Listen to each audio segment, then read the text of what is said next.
Welcome back to the development tank. Straight into it today. Site insiders, if you know, you know. Gav's back at it again. We've bought another site. It's a cracker. Last week we spoke about red flags, why we didn't move forward with the site. Fair to say this one ticks all the boxes. So stick around for that. Gav's going to bring us all the value there. Claire's back with the third series of her three-part series, Tender Tactics. So this is the last one in the three-part series. It'll wrap it up for you guys. Please go back to the two previous episodes, get the value from them, and today we're going to wrap it up. Okay, what I want to talk to you guys before we get into the sites with Gav, we are seeing, and I've mentioned this before, we are seeing the development sites and the investor space start to move, starting to get momentum. The smart people are coming back to the market.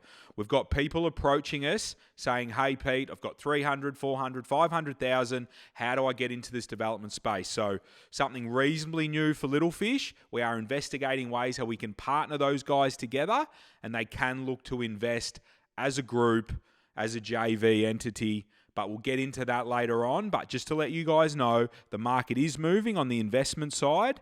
The development sites are seeing competition, and we are seeing people reach out and say, how do we get our money into the Melbourne property market? Stick around for that. Let's get into Site Insiders with Gav. If you know, you know. Site Insiders, if you know, you know. Gav's back. He's been buying up. He's excited. He's had a pep in his step all day. Gav, talk to me. Yeah, look, another great purchase actually. Just recently, just last week in Ormond.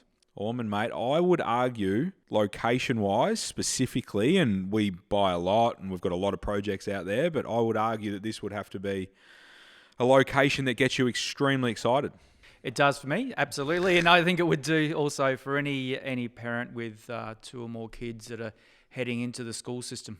Yeah, right. So today we're going to unpack why we bought this one, the boxes it ticked, the feasibility, but also we're going to spend a bit of time on the zones and the school zones and the value that does bring to your development. So school zones, guys, pay attention. Gav's a guru in it, and he's going to take us to the platform he uses to find out where the school zones are, where the boundaries are, and where the money is. Where the money is.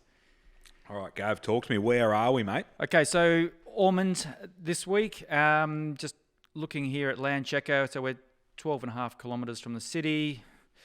Actually, not that far from the beach, you know, it's probably a short drive down the beach. I should know, I've done it a few times myself. So just zooming in here, the address is 26 Draper Street in Ormond. Now, corner block, we'll just quickly touch on the site. Corner block, 725 square metres. It's just your average sort of depth there at 15.28. And we'll touch on the design shortly. But more importantly, where it's on the corner here of Walnut Street. Now, there's some great sales just across the road here, mainly side-by-side townhouses. But the most important item for this particular site is that there is McKinnon School Zone right there. So you got your back entrance to the school there. You got McKinnon Primary School there. I really don't even put the dimensions out. It's that close. You can stand at the front fence and That's you can see the gate. That's a big torpedo, Gav, for me. Yeah. But yeah, mate, yeah, right smack bang in the middle of them. And so you can confirm super sought after both of those schools. Absolutely, yeah. Look, McKinnon would be top 5 or 10 public secondary colleges in the state, and has been for 10 plus years. It's renowned and continues to grow and become popular. And the East Campus has just opened as well, which is just there. So still walking distance for a teenage kid, or definitely on their bike, no doubt. Adding to that, at the end of the street, fantastic park just here. Also down here with the mighty St. Paul McKinnon Bulldogs train, footy ground and fantastic playground. And if we can maybe just drag over here. So McKinnon Station's a kilometre away. Add to that as well, you've got the Duncan McKinnon Reserve there, I think it is, which is where you've got athletics ground, netball, big facilities. You know, my kids use it themselves. So that's great as well. So location-wise, you are literally out the front door to both schools. Amazing. And I think, you know, we're both parents, Gav, and you know, you do think about these things. So you think school zones, but then you think practicalities and logistics come school day as well. So to be offering up a location like this, have primary and secondary, like, what does that mean? Like, not telling you anything. What does that mean to be a parent and genuinely step out on the porch in your dressing gown with your cuppa and wave your kids off to school at a reasonably young age? Absolutely. I've got 3, and they're in this age group where they're in the primary and secondary schools. And where we used to live, it was a sort of about a 40-minute trip in the morning and in the afternoon to get the kids to and from school. We've moved in a similar location, so now the kids can walk to school comfortably. And this, you can't get any better than this, really. You literally, even the most safety conscious parent out there is going to be totally fine with their kid walking 30 metres up the street to school. Yeah, love this, Gav. I reckon we might be able to sell you one of these townhouses by the time they're ready, but we'll speak to Vic about that, speak to the boss. Yeah, good luck. Ultimately, in that respect, fantastic. So when we buy it, we're looking at the site and we're thinking about, we've spoken to our designer. It is a little restrictive, if you like, in relation to the width of the site. So the feedback from our designer is that we're probably looking at 19 to 20 square townhouses. We'd go for 3, right? So we'll do 3 townhouses on this, no common property, as we've discussed before on corner sites, all the gold. Orientation, Gav, north to the top there. Yeah, great. So, north facing backyards, your secluded private open space should get the northerly sun.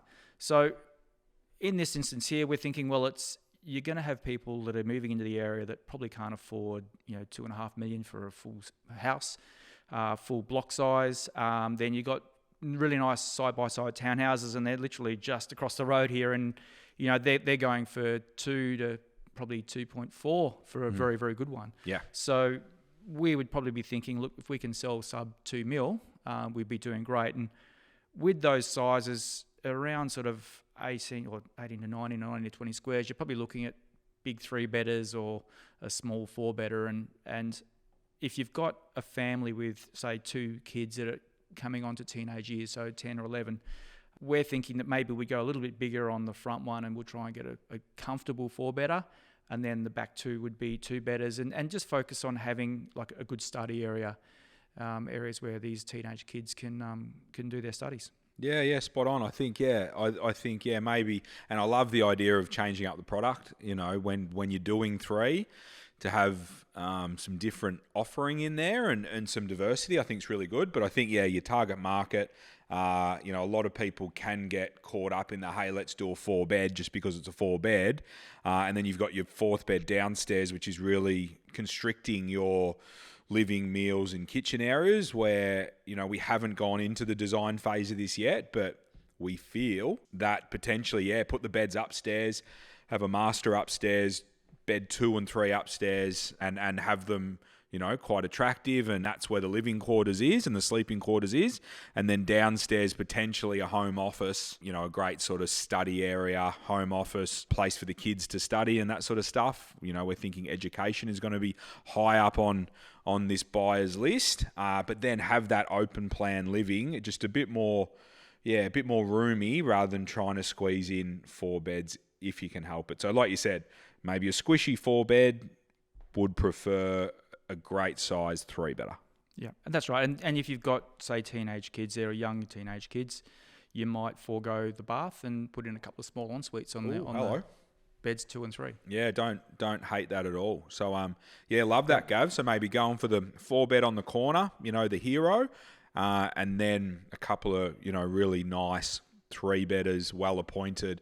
But I love the fact that, which you'll get to the Feeso in a second, but we'll be all sub 2 mil here, because I don't think this suburb and this school zone's going anywhere. We've been pretty bullish on this one for a while, and doing nice product around there. We're seeing it. There's comps in the around the 2.4, for the big side by side ones. So, in sort of comparable locations. So I don't think that's going anywhere, especially over the next 2 years. And with immigration on fire like it is, people coming from overseas, they really value the school system, good schools, and we're seeing a real influx into these suburbs. So to be sitting brand new in this location below 2 mil with our resales, I'm very happy. Yeah, that's a great example of purchasing a site with, a target market in mind. Yeah, spot on, Gav. So to touch on that, we're talking about school zones here. So you mentioned earlier this. Your favourite Yeah. platform, Gav. It's under favourites in your desktop there. Absolutely, it is. I frequent it quite regularly. So we're located just here, just to sort of get the picture. The schools are there, and that's your school zone. So this website is findmyschool.vic.gov.au. Very, very handy. All you do is just put in your address up here, and it'll tell you your local primary schools and secondary schools as well. So in this example here, we've got McKinnon Secondary College. Now, with these public schools, and particularly McKinnon, I know because my kids go there. So when we were looking at moving into the area, there were a couple of properties that we were looking at that were right on the boundary. And to use an example, we spoke a couple of weeks ago about a site at 39 Parkmore Street. So as you can see there, it's on the northern side of the boundary there. It's in the school zone, no problem at all. If you were to be buying exactly the same house at number 40 across the road, you're not getting into the school. And big difference. I called the school, and we even though it's in black and white on their website, I just thought let's just give them a call and be nice and just talk to them about it. And no, sorry sir, we can't help you. Yeah, amazing. And what would you think, like back of a beer coaster price difference, Gav? I'd have to say between 100, 150 grand. Yeah. For a house, or even for new 10 houses for sure. Yeah, and I guess that's sort of the thing to look at is. And especially when we're doing the townhouses, that, if it is 100, call it 100. We've got 3 townhouses here. That's sort of 300, in resale. So I guess just appreciating your school zones. Are you in it? Aren't you? I think it's super important. I think another one over in Doncaster East. Yep, Secondary Doncaster school. Secondary College, Glen Waverley, Box Hill Secondary School. Yeah. Then Baldwin, of course. Yeah. As well. Very, very popular. So extremely important for everyone playing along at home is appreciating where these school zones are, what zones are in your area of choice for property development, and are you in the zone or aren't you in the zone? I think it's super important. And you've probably got these sort of flagship school zones, I suppose, your McKinnons, your Baldwins, all these sorts of ones, but even getting into the levels of, whatever the school zones are in the area you're looking to develop, what is somewhat the sought after primary school or secondary school or whatever it is, appreciating which one do parents want to send their kids to. They may not be up in lights, like this one, McKinnon, but there probably will be one that parents go, hey, I prefer this school. So do that legwork before you acquire the site or buy your home or whatever it might be, because often, and McKinnon School Zone did grow recently, but they don't grow very often. They don't change. These schools get full. It's hard for them to expand. So the zones don't change too much. So that only appreciates if you're in the right zone. They're not flexible. And they're not flexible, 100%. Especially if it is sought after. Those schools will have people approaching them, hey, how do we get in? Who do we got to know? Where are the brown paper bags? It doesn't happen. So super important. Do your research before you buy it, because it does matter. And there is also another layer to this as well. So when you're looking at purchasing these properties and then developing them, then the demographic within the McKinnon School Zone versus the demographic for Baldwin School Zone is different. And those different demographics also then look for different characteristics in properties that they want to buy. So I could suggest to you that in the Baldwin School Zone, there's a very strong Asian element, and they like their houses big. They want double garages. They want, if you can get 5 bedrooms, you get them. And I get a lot of properties sent to me with plans from that area, and what you find is that they've been designed at 35 squares, 40 square townhouses, and they're huge, but because of the construction price increases, they just don't stack up anymore. So you just need to be careful if you go and do a 26 square townhouse in that school zone, what market is going to be interested in buying that property and what sort of money are they going to spend on it. All right, Gav, the exciting bit. Talk to me, the numbers, feasibility. Yeah, look, it's a great site, and the numbers look good too. So we picked up the site for $2,205,000. The planning costs are pretty much as per the market rates at the moment. Our project management fee is there. There is an open space contribution to be considered. Being a 'cause there's three site, dwellings. you got to watch out for that one, guys. 3 sites and above, open space contribution. The build cost. Now we've actually put quite a handsome value in there. I think 31,000 is pretty comfortable. Like we were discussing earlier, we're not going to go over the top with the design. I think it's more about the location and the accommodation that we provide. I just need to keep it neat. We'll make something modern. There's not a lot of recent comparables when it comes to freestanding corner sites or front to back. So I think if we just do something that a bit nice and slick, pretty much our standard is fantastic. Yeah. We'll get a great result. So 31 is it's quite comfortable, I think, for this particular project. Yeah. The standard holding costs for a cash buyer. Now we're looking at resales. I mean, this is our initial feasibility, and we spoke before about maybe doing a 4-bed and a smaller 3-bedders.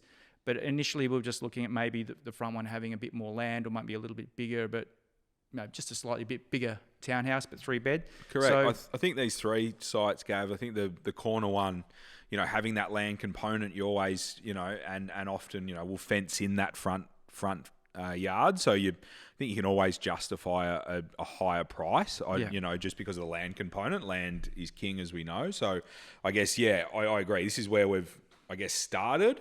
There will be some exploration done on if we can improve and strengthen that corner one. But yes, this is where we're comfortable, I suppose. Yeah, we didn't feel like we were pushing this one too hard. So, No. Even through the process of challenging it.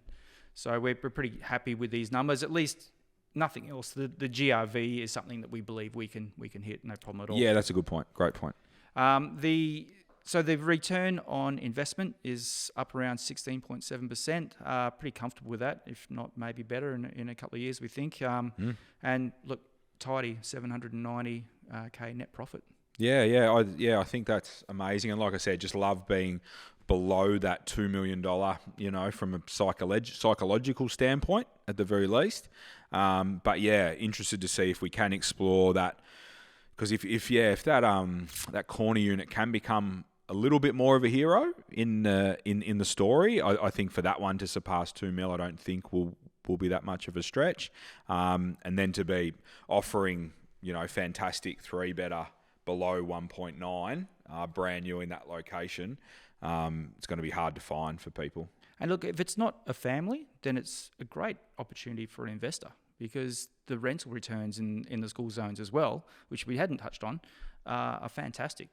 100%. A fantastic. Yields are just that bit stronger, and you put yourself in the way of capital growth. So yeah, I don't disagree, Gav. And all of the fundamental factors that make this a good site also make them great investments, and they're not going to go away. The school zone is like a safety blanket. Even in the bad times, it keeps these particular pockets in the zones a little more buoyant than others. Yeah, couldn't agree more, Gav. So yeah, excited to see what the next 2 years bring to this area and this site specifically.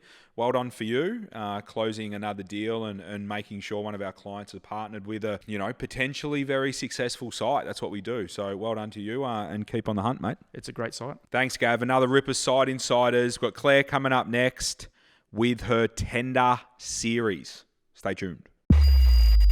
Welcome back, guys. Tender Tactics.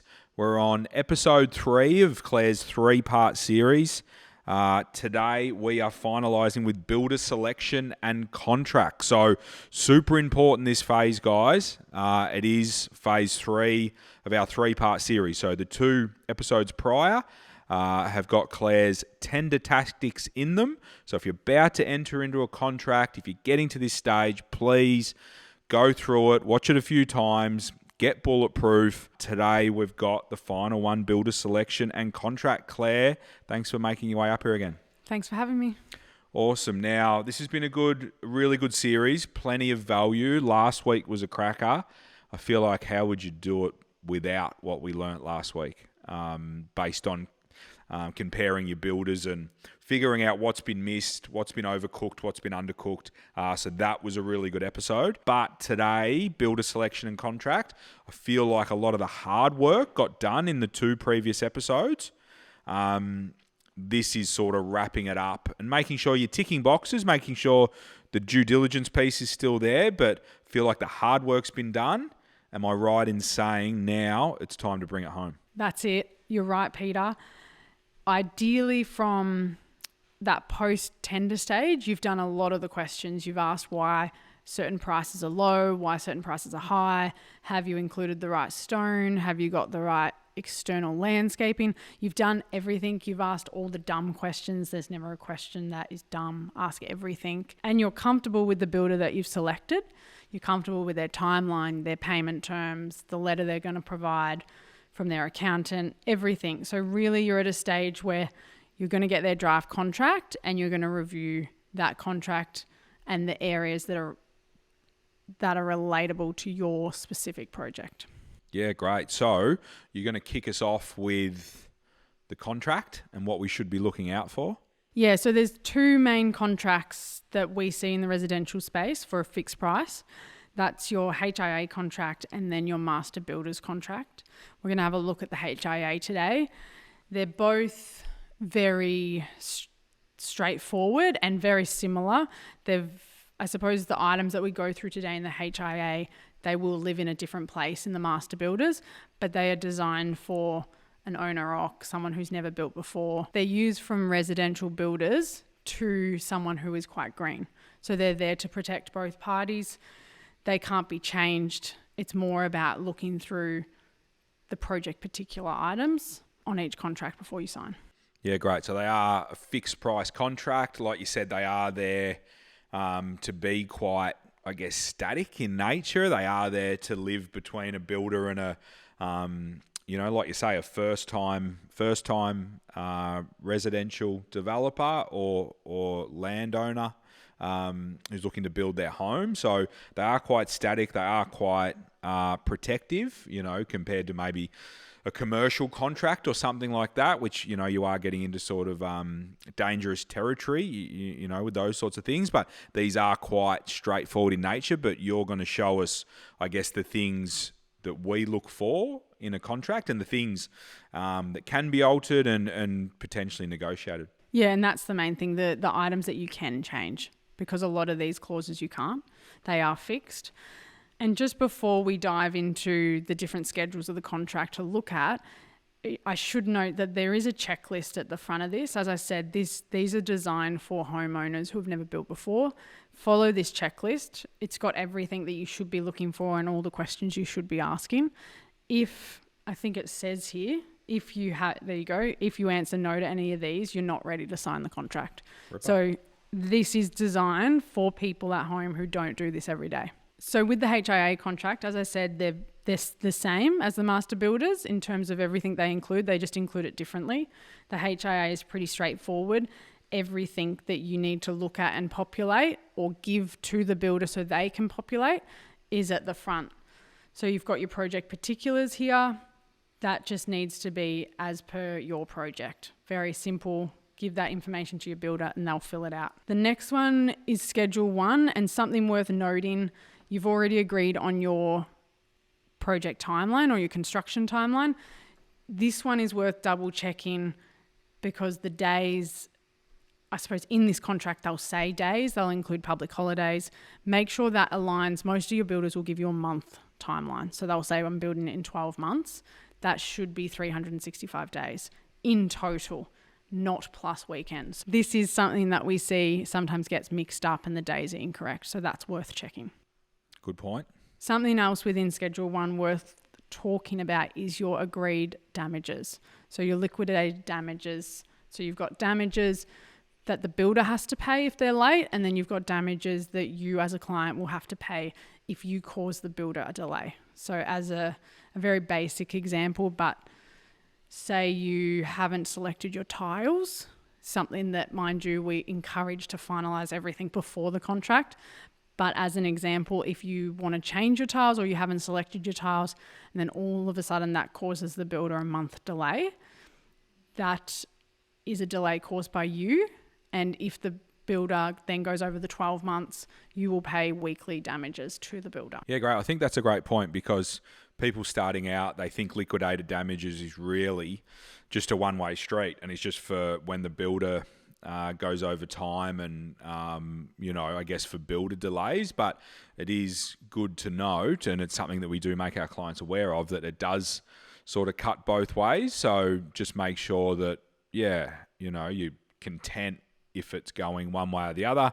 Obviously, if you're organised and planning's been completed well, I guess client side, it should be minimal. I guess those damages coming from the client side. But in saying that, it could be site-specific delays that no one can foresee. So it's just good to, I guess, wear the hat from both sides and, I guess, appreciate what the builder's dealing with, appreciate what the client's dealing with, because if you sort of want to try and go hard on the LDs for the builder, just remember, they're probably going to come hard back the other way if the opportunity arises. Yeah, and I guess in our space and in the residential space, like you'll notice here that if there's nothing written here, it automatically goes to $250 a week. The idea of liquidated damages is that each week the cost that the builder pays you for being late should cover your cost of the project for being late. So that might be holding costs or rental income. The reality of that is that, well, I've never seen it, I don't know if you have, in the residential space, that no builder is going to agree to that number, because that can be quite a high number with a side-by-side in Hampton East. What's that bringing in rent? What is that losing you? Oh, correct. You probably are up at $2,500 a week. So no, it is a good point. And, maybe closer in the commercial world, which you've spent some time, Claire, that, you can come at it from that angle. But to go into it and think that a builder is going to pay your interest costs, pay loss of rent, that is a high LD number. So for anyone shooting for that, sort of good luck. But you definitely want it to be something that works for both of you. So, definitely opportunity to increase it from the standard of $250 a week. But you'll struggle to get those depending on what your holding costs are or the rental across the line. Definitely. Even the builders we have long-lasting relationships with. So you would imagine if anyone's going to negotiate a high delay damages, it would probably be us. But it's got to be something that's fair. And even going further with the last couple of years landscape, some builders are just not willing to commit to a huge delay damages per week. Yeah, correct. So anyway, one you want to negotiate and one that you want to keep the builder motivated with, but just good to appreciate both scenarios. So, okay, good one. LD's done. Then moving down, so Schedule 2, just quickly, this is prime costs and provisional sums. Again, you should have closed these out, firmed these up ideally, unless you couldn't have at post-tender stage. So just double check that nothing has been slipped in here or put in here by accident. So ideally none, Claire? Ideally none. Sometimes you can't get away with it because potentially you haven't resolved a design issue, but most of the time, ideally none. Great. Then we go down to Schedule 3, which is our progress payment methods. This is an interesting one. They provide you in both the HIA and the master builders 2 methods. You've got your fixed first method. These are pre-filled from in the contract. And then we've got method 2, which we'll jump to next.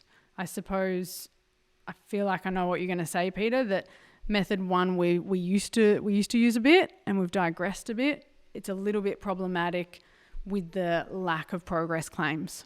Yeah, correct. I think it's one that I know they've built with them for years. It's been the standard method, method A or method 1, depending on which contract you're using. But it is the standard one, and your big volume guys have built with it. Builders have built with it for a long time. But we definitely saw during COVID this method be problematic. Just the cash flow wasn't there. Lock-up stage, just way too heavy. Fixing stage, so heavy.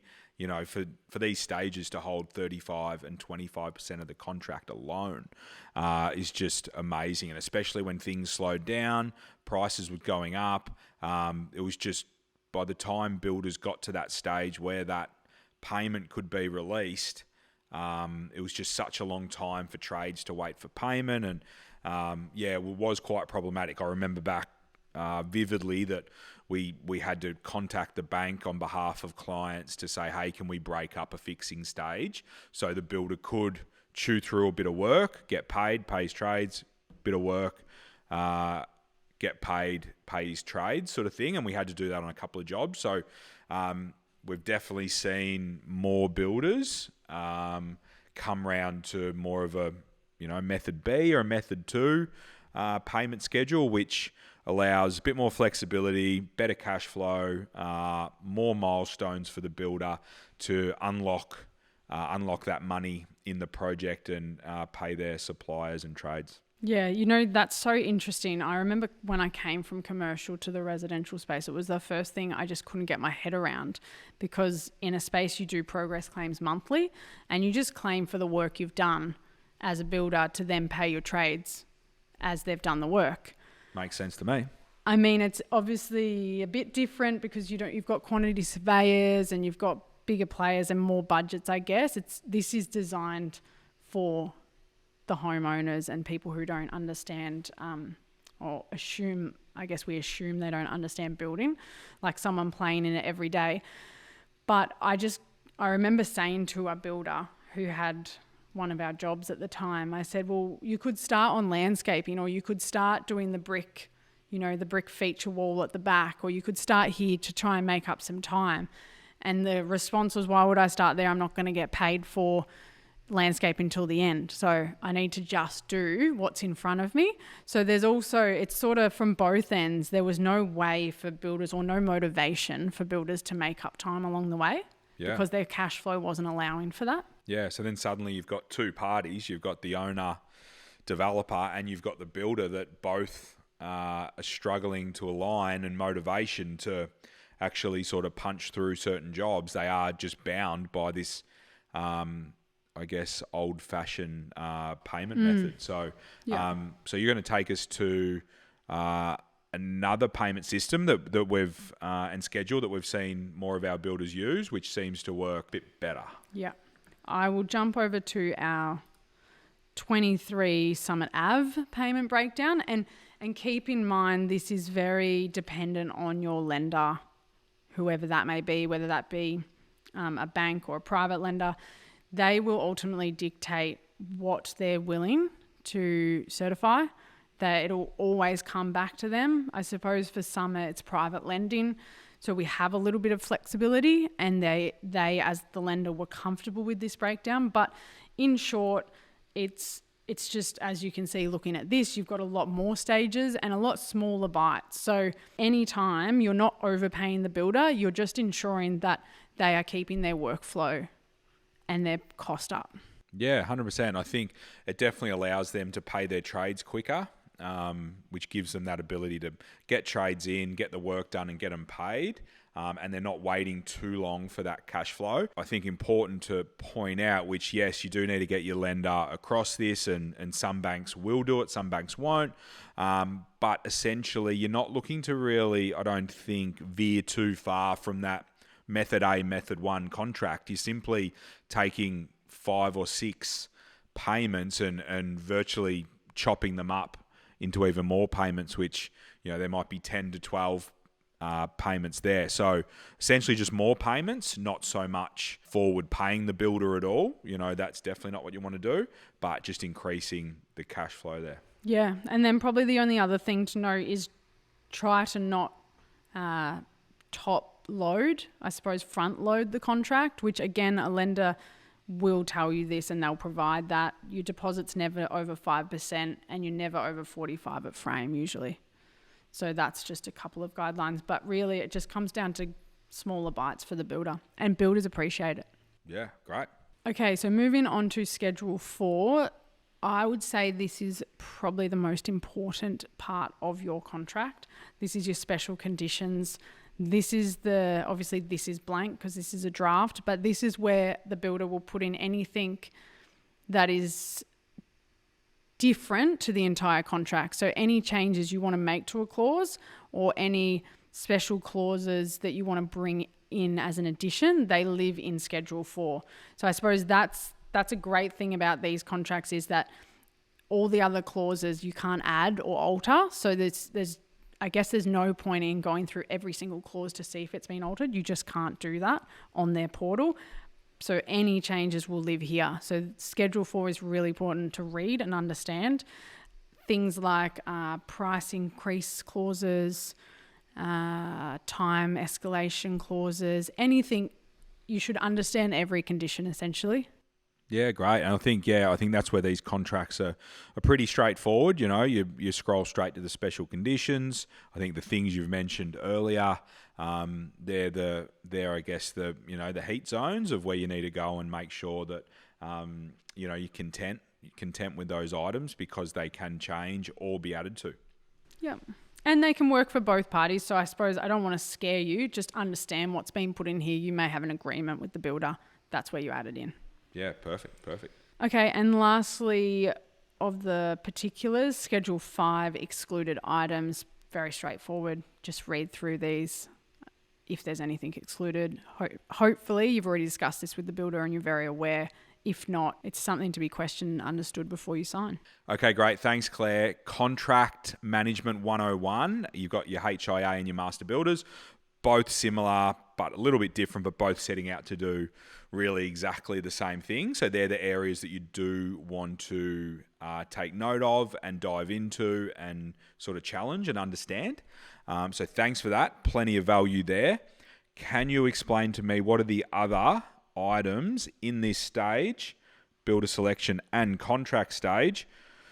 What are the other items that people should be aware of? So it's almost jumping back a little bit to post-tender, Peter, but things like an accountant solvency letter, I would be asking for that before you get to a point you've got a contract.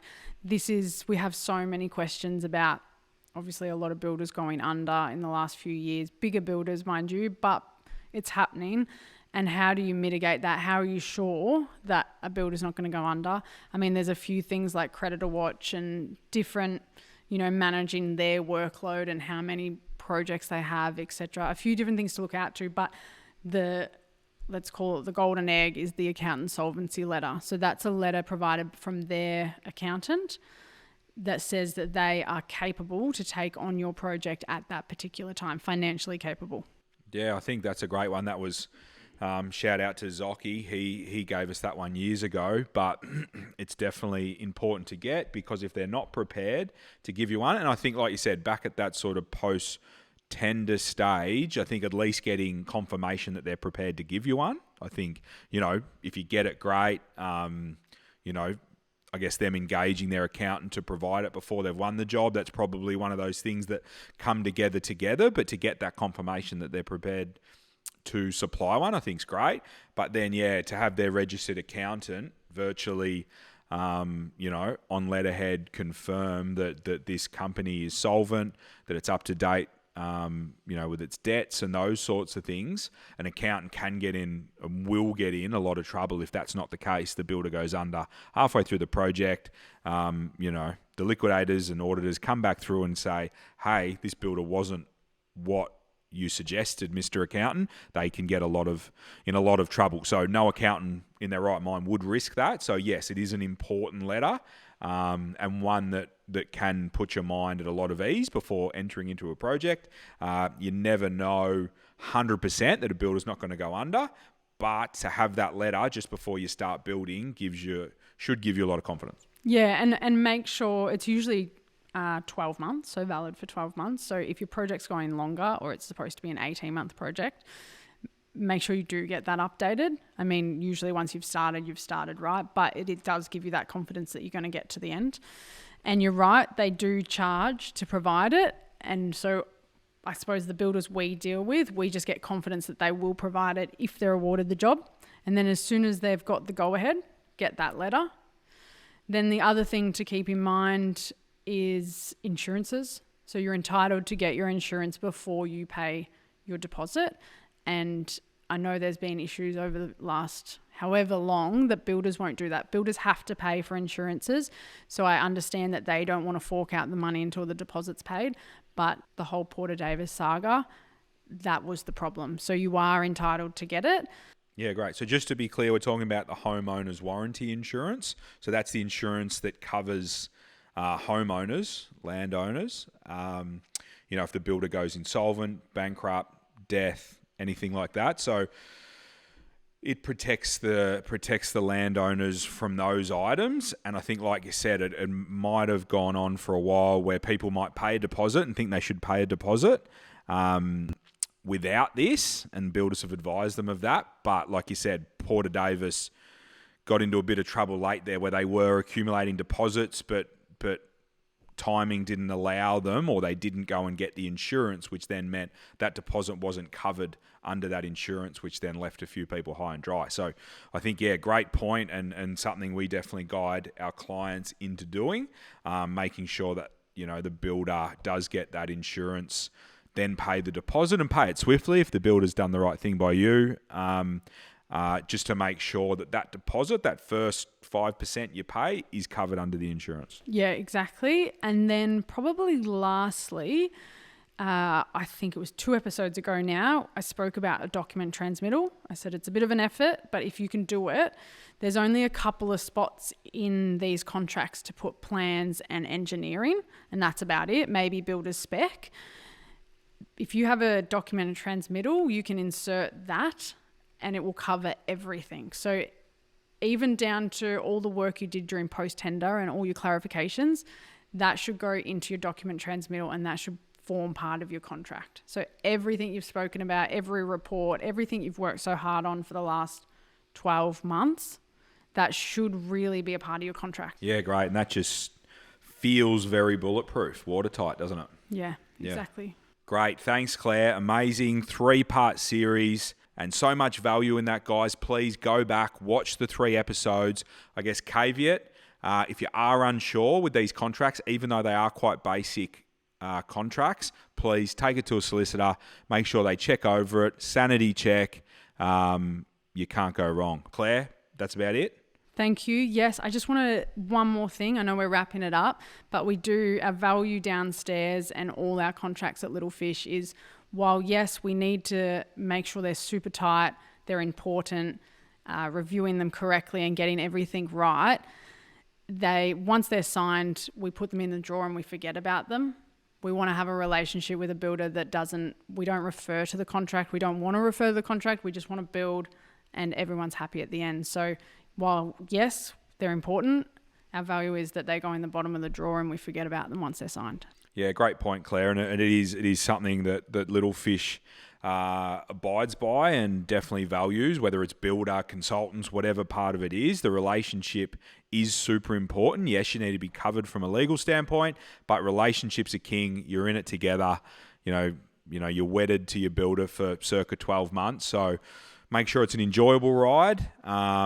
You are protected, but make sure it's enjoyable, and make sure you look to negotiate problems and conflict before getting the contract out, and move forward amicably before going legal or getting the contract out of the bottom drawer. Great point, Claire. Thanks. Awesome. Please, guys, anyone that's going to get value, 3-part series, the 2 episodes prior, loop them up, get them on the binge. That's for you, Fisher. Happy developing.